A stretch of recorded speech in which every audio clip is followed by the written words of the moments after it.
And Congresswoman Malliotakis and Congressman Gottheimer are with me now. Good to have you both here on Picks on Politics.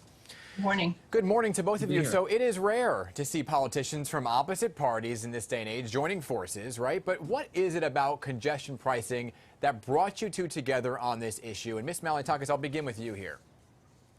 Well, look, we both represent constituents who have to utilize their cars for the most part because we are transportation-starved communities to enter into Manhattan. And we represent people who, look, work the overnight shifts as a nurse. They may be a waiter who gets off at 1 or 2 o'clock in the morning.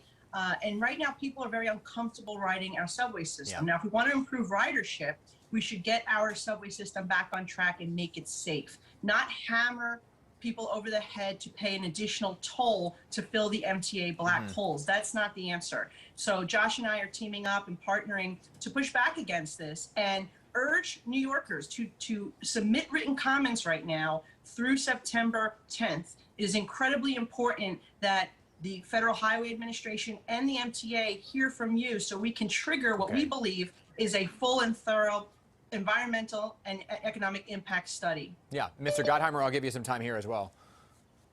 No, I completely agree. I mean, the reason this is a huge issue is because it's going to affect so many hardworking families in our districts, right? I mean, people who, as Nicole said, get up every day and they have no choice but to drive into the city. And what, just for everyone knows about this, what they're talking about here is if you drive south of 60th Street, you're going to get whacked with $23 a day. That's $5,000 a year new congestion tax just for driving south of 60th, right? Good morning.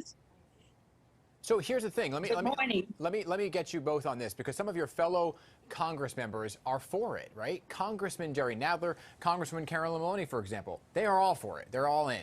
The effects are twofold, as you both have mentioned: economic, environmental. Those are the two issues that are at play here. And the MTA has done a study on this, saying it would benefit air quality, increase ridership on mass transit. So I guess, Ms. Malliotakis, do you see then an alternative to economic benefits, which is certainly a growing concern? Well, and that is why we want the Federal Highway Administration to step in here, because this is a first-in-the-nation program. It's never been done before, and what the MTA and the state of New York are trying to do is jam this through without making sure we do the proper analysis to see what the impacts will be. What we do know by looking at London is that the congestion shifts. So instead of being in the city center, it will be in the surrounding areas just outside Manhattan or above 60th Street. So the outer boroughs, New Jersey and other areas will be impacted by this, by the congestion moving to their area. And again, we should be utilizing the infrastructure funding available for the bill that Josh and I passed to help the MTA expand their transportation network and infrastructure, but stop hitting people over the head with another fee. We should not have to pay another toll to go into another borough in which you live in New York City. I'm sorry, it's wrong. And I'll just add to this. I mean, by the MTA's own admission in their report they put out, they said two things. One, it's going to disproportionately hurt lower income families. And two, it's actually going to export pollution to the outer boroughs and to northern New Jersey. Because what's going to happen here is you're going to have trucks avoid going into Midtown Manhattan to avoid the congestion tax. So they're going to pour out to the outer boroughs and to northern New Jersey by the GW Bridge to avoid these higher fees. And as a result, you're actually going to cause huge pollution issues and air quality issues for children in those areas. Right, and that's frankly completely outrageous. That is actually, and that's what one of your fellow Congress members, Richie Torres, has pointed out about those trucks headed to areas like the Bronx, right? But when you look at it, congestion pricing toll obviously designed to deter drivers from coming into the city and to utilize mass transit. So some would say it's doing exactly what it's designed to do. Well, except that two things there that they ignore. One, if you're going to go north of 60th Street, you can imagine it's like a parking lot. Right, so you're going to just move all this traffic to north of 60th Street. Just imagine what that's going to be like. And secondly, people have, as Nicole said, they've got public transit deserts here in northern New Jersey and Staten Island. They just don't have the option. So you're not actually, people who need to get to work, that nurse who needs to get to work has to drive in. She has no other choice, or he has no other choice. That's it, right? So what are you going? You're going to still have. All you're doing is shifting off. The MTA has a problem. Their problem is they're at $2.5 billion deficit. So they turn around and say, we'll make Jersey, we'll make these outer boroughs, we'll make them our piggy bank. And we'll, I say the MTA backwards is ATM. So is it really about the funding here? Is it about for both of you, is it about where the money is going? That's the issue? Yeah, No, well, it's about that doesn't actually. Yeah, go ahead, Nicole.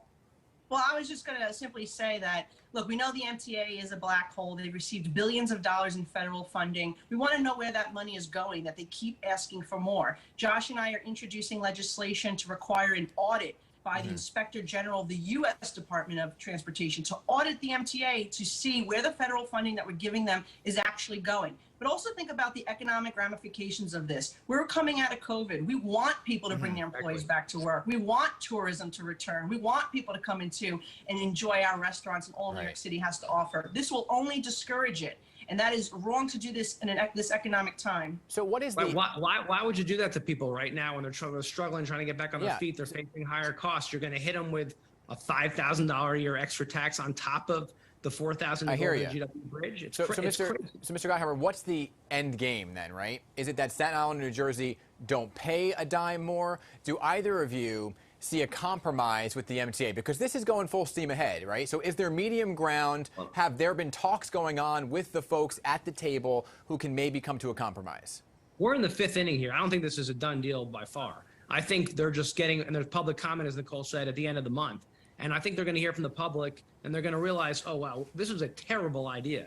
You know, they've got a huge hole they've got to fill. They've got to have to figure out a way to do it another way, because the way of doing it on the backs of all these hardworking people is not the right way to go forward here. And I think they're just going to wake up at some point and realize this plan is not going to work. You've got too many people against this plan. It's going to lead to more congestion. It actually leads to more smog issues and more air quality issues. It doesn't solve, it leads to more congestion. Yeah. It doesn't actually solve any of the issues they're seeking to solve. And I think they're going to back off the plan. That's my guess. Yeah, Ms. Malliotakis, is there room for compromise? Have you talked to those at the table who are making the decisions? Well, I've been calling on our mayor and our governor to join our plea here, because the reality is no one should be paying a $23 toll to travel to another borough in the city in which they live. It is just wrong. But aside from that, we do need New Yorkers to come out. They can go to mta.info/CBDTP and testify. They could just submit some written comments saying they want a full and thorough evaluation, a complete economic and environmental impact statement, considering this is the first in the nation. And if we get enough people to comment, I believe the Federal Highway Administration will come in and slow this thing down.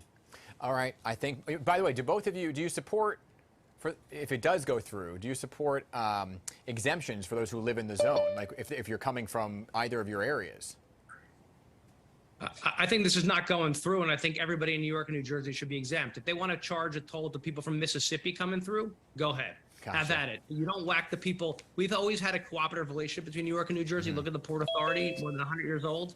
I think it's time they actually remembered we do things better together. Yeah, we heard Governor Murphy also talk about how the Port Authority is a tool that he could use to prevent this from going through. Ms. Malliotakis, Mr. Gottheimer, thank you both for being here. Keep us posted on all things congestion pricing, okay?